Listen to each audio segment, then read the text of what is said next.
Hi, and welcome to How I Shot This. Today I'm talking with Mike Morgan. He's a commercial and editorial photographer in the greater DC area, and he is the APA DC chair. Some of his clients include AARP, NPR, PBS NewsHour, Navy SEALs, Citigroup, Fruit of the Loom, and Nike.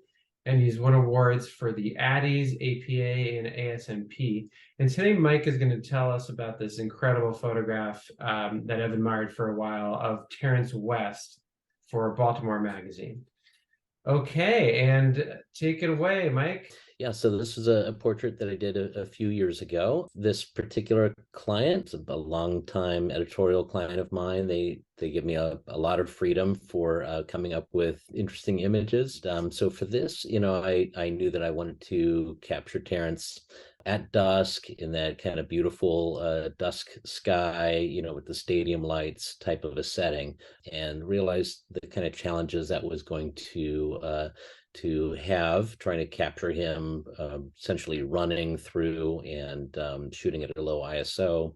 So we came up with the idea of shooting this as two plates. So we shot the background separately and then shot Terrence separate from that. And that day I was assisted by Andrew Mangum, who's a great photographer in Baltimore. So what we did was when we got there before the sun had gone down, before we had that nice dusk light that we ultimately wanted, I went ahead and shot the plates of Terrence. So because we had to have the stadium lights up at that point, and it was pretty bright, I still wanted to freeze him. So what we did was try to block as much of the ambient light as I could. So I used a flag.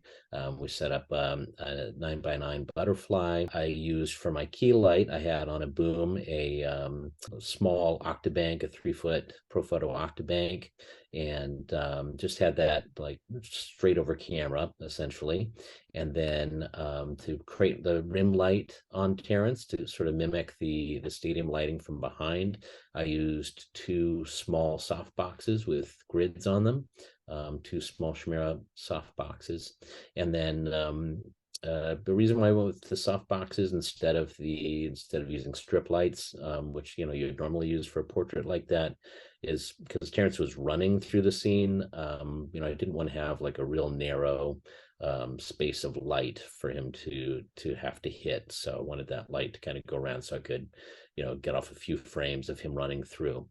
So we did that. I had the camera locked down on a tripod, shooting with a Nikon body and a 24-70 zoom, and just kept everything basically locked down so that when I put the two plates together, I wanted it to be seamless, essentially. Once we did that, once we were finished with Terrence, I went ahead and just shot some plates of that scene of the stadium background. And then we pieced them both together. Yeah, initially when I did the plate, I had him centered up, basically front and center, which is kind of something I really like to do with my images. It's a little unusual, but the magazine loved the image so much they wanted to run it as a double truck spread. So the nice thing about having the plate is I was able to just kind of slide Terrence over a little bit so he wasn't going to be in the gutter of the magazine spread. So that worked out really well. We did that. We before Terrence left, we also took him into the stands, got a couple of additional shots there that the magazine used as well. And overall was a great shoot, and it's been in my portfolio ever since. Awesome. Thank you so much for sharing, Mike. I really appreciate your time. And thanks everyone for joining us. We'll have more of these and we'll talk to you soon.